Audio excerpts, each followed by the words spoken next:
Hello everyone, hope you all are doing fine and fit today.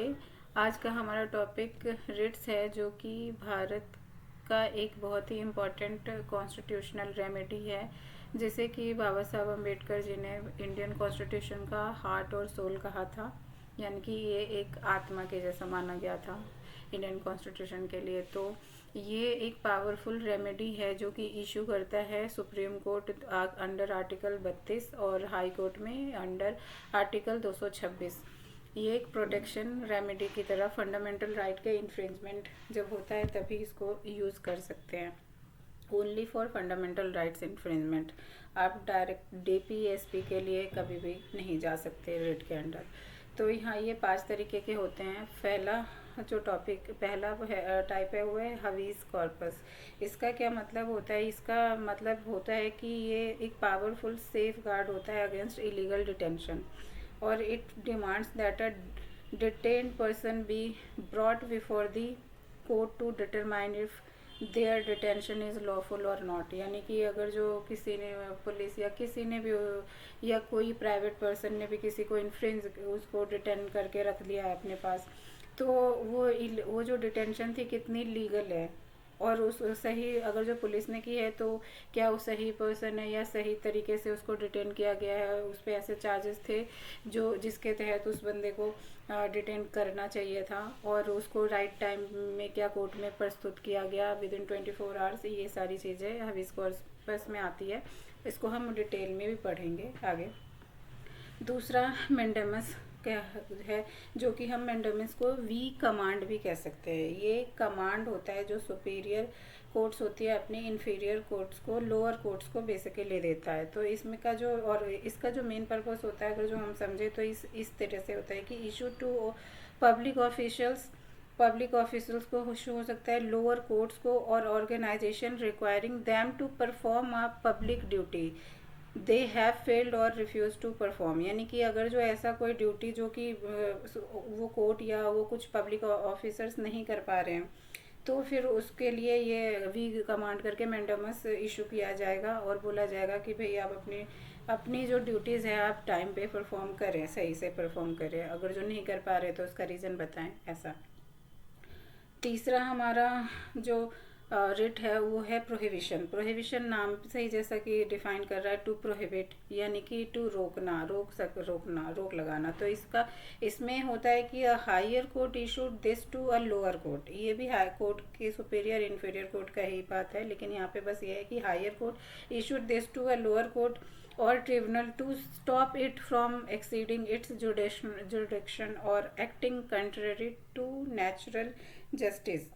यानी कि इसमें prohibition जैसे कि मतलब रोक लगा रहा है। तो रोक किस चीज़ पे लगा रहा है कि अगर जो कोई जो कोई लोअर कोर्ट है वो अपने जुडिक्शन से ओवर जाके अपना डिसीजन दे रही है, जो कि उसके एक्सेस में है भी नहीं, फिर भी तो उस टाइम पे जो हायर कोर्ट्स होगा वो अपने लोअर कोर्ट को ऐसा प्रोहिबिट करेगा, रोकेगा कि भाई जब आपके बस में आपके जुडिक्शन के अंदर ये एरिया नहीं आता, आपके जुडिक्शन के अंदर ये सज़ा नहीं है, तो फिर आप कैसे इसके अंदर एंटर कर रहे हो, आप ऐसा जजमेंट क्यों दे रहे हो जो आपके जुडिक्शन से ऊपर जा रही है, जो कि अगेंस्ट द नेचुरल जस्टिस भी है। तो ये आएगा प्रोहिबिशन के अंदर। फोर्थ हमारा सरसरी है। सरसरी जो कि बहुत ही इंपॉर्टेंट है, ये जैसे और नाम भी से भी ये भी नाम से ही पता चल रहा है, टू सर्टिफाइड और इन्फॉर्म्ड कह सकते हैं। इसमें क्या होता है, इसमें हायर कोर्ट्स होती है, वो लोअर कोर्ट को रिव्यू और डिसीजंस जो होता है ट्रांसफ़र करता है एक अपने के कोर्ट का। इट्स लाइक जैसे कि अगर जो हम ऐसा जैसे सर्टिफिकेट इशू करना होता है ना, कि चलो इस कोर्ट ने ये जजमेंट दी तो इसका आप सर्टिफिकेट इशू करो कि हाँ उस केस में जजमेंट क्या थी, क्या हुआ था, ऐसा। तो इसको अगर जो प्रोफेशनल वे में हम समझे तो इस तरह से होगा कि issued by a higher court to a lower court. यहाँ पे भी हायर कोर्ट लोअर कोर्ट को कर रहा है टू रिव्यू इट्स डिसीजन। यानी कि अगर जो कोई डिसीजन दिया गया है उसको रिव्यू करने के लिए ऑर्डर दे सकता है कि ये भाई यहाँ पे इसमें रिव्यू का मैटर आ रहा है, तो आप इसको अपने डिसीजन को दोबारा से चेक करो, और या to transfer a case to itself. और इसके अलावा ट्रांसफ़र करने का भी, केस को ट्रांसफ़र करवाने का भी कह सकता है कि अगर जो आप ये केस आप मतलब खुद को अपनी तरफ हायर कोर्ट की हमें भेज दो, ऐसा। It acts to squash and order already passed without proper jurisdictions भी हो सकता है।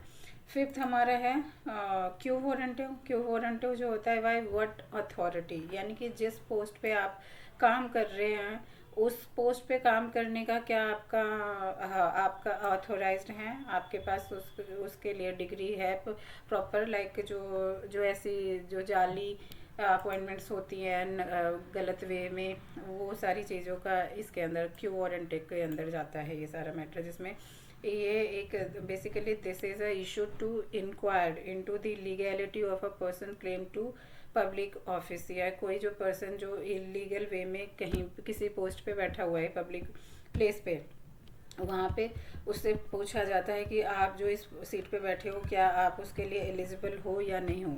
तो यही है जो क्यू वारंटो है। तो ये हमारा 5 तरीके का रिट है, और इसको अगर जो हम डिटेल में एक बार डिटेल में भी हम नेक्स्ट वीडियो लेके आएंगे जिसमें हम प्रॉपर इसका केसेस वाइज डिस्कस करेंगे। फिलहाल हम इसको शॉर्ट फॉर्म में इसको समझने की कोशिश कर रहे हैं। ये तो रिट थे हमारे 5 टाइप के। और अगर जो हम ऐसा देखें कि व्हाट इज़ रिट, क्योंकि पेपर में क्वेश्चंस आते हैं रिट से, और बाकी रिट्स तो बहुत नॉर्मल बोलने में बहुत ही छोटा छोटा है, जैसे हबीज कॉर्पस की ब्रिंग द बॉडी मैंडेमस यानी we the command, prohibition to forward, certiorari to issue to be certified, और क्यू वारंट तो बाय व्हाट अथॉरिटी, ऐसे करके। लेकिन इसमें मैटर क्या है, केसेस क्या है, ये सारे भी हम डिस्कस करेंगे एक बार। तो बेसिकली आज चलते हैं इसको शॉर्ट फॉर्म में फिनिश करने के लिए। फर्स्ट कहता है कि a writ is a formal written order issued by a court directing an individual, authority or government body to act or refrain from acting in a certain way. They are essential constitutional remedies ensuring justice, accountability and protection of fundamental rights. Inspired by English law, prerogative writs से ये inspired किया गया English law के द्वारा। They are incorporated into the Indian constitution to empower citizens against misuse of authority, यानी कहीं पे misuse हो रहा है पावर का तो उस वे में भी इसको रिट लगा के उस पब्लिक ऑफिसर के अगेंस्ट जाया जा सकता है। टाइप ऑफ रिट्स वही जो अभी हमने डिस्कस किया, इसको इस हबीज कॉर्पस है टू प्रोड्यूस द बॉडी, जो bring the body to produce the body, ऐसा बोल सकते हैं इसको। पर्पस क्या है, protect personal liberty by ordering release of a person unlawful detained, यानी अनलॉफुल डिटेन किया गया है तो उसको फ्री करने के लिए यहाँ पे इसका पर्पस यही है कि फ्री कराया जाए इलीगल अनलॉफुल और डिटेंशन से। एग्जाम्पल अगर जो है कि if police detain someone without legal जुडिक्शन, उसका जुडिक्शन नहीं है फिर भी उस पर्सन को पकड़ के बंद कर दिया उसने, तो वहाँ पे हबीज कॉर्पस में जाके इसको बचाया जा सकता है, उस पर्सन को निकाला जा सकता है डिटेंशन से। मैंडेमस है we command direct a public authority to perform its duty, यहाँ पे वही डायरेक्ट कर रहा है कि भाई जो तुम्हें ड्यूटी दी गई है उसको परफॉर्म करो उस ढंग से। एग्जाम्पल्स में जाएंगे तो court order a municipal body to provide basic services, municipal bodies को कोर्ट कहता है कि भाई तुम सही से अपने एरियाज में बेसिक सर्विसेज प्रोवाइड करो लोगों को, तो वो एग्जाम्पल मानना जाएगा हम इसमें।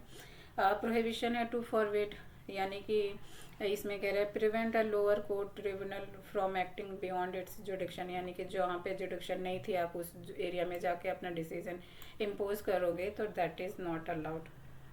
यहाँ पे एग्जांपल है high court stop a district court from hearing a case it has no authority over, वही मतलब हायर कोर्ट डिस्ट्रिक्ट कोर्ट को बोल रहा है कि भाई जो केस आपके जुडिक्शन में आता है नहीं है, लाइक जुडिक्शन बहुत सारे एरिया वाइज जुडिक्शन नहीं आ रहा है, या तो आपका पिक्यूनरी जुडिक्शन नहीं है, और भी जो टाइप्स के जो जुडिक्शंस होते हैं उसमें फॉल नहीं कर रहा आपका कोर्ट, फिर भी आप उसको हियर आउट कर रहे हो, तो that is also not correct और अगेंस्ट दी नेचुरल जस्टिस। तो वहाँ पे प्रोहिबिशन का रिट का यूज़ करके हाई कोर्ट डिस्ट्रिक्ट कोर्ट को ऑर्डर दे सकता है कि उसको हमें अपने सुपीरियर कोर्ट्स को आप रेफ़र करो। सर्सरी में है टू बी सर्टिफाइड, यानी कि वही जो question an order for a lower court tribunal if it acted illegally or without jurisdiction same अगर जो इलीगल काम नहीं कर रहा है, जुडिक्शन के बाहर जाके काम कर रहा है,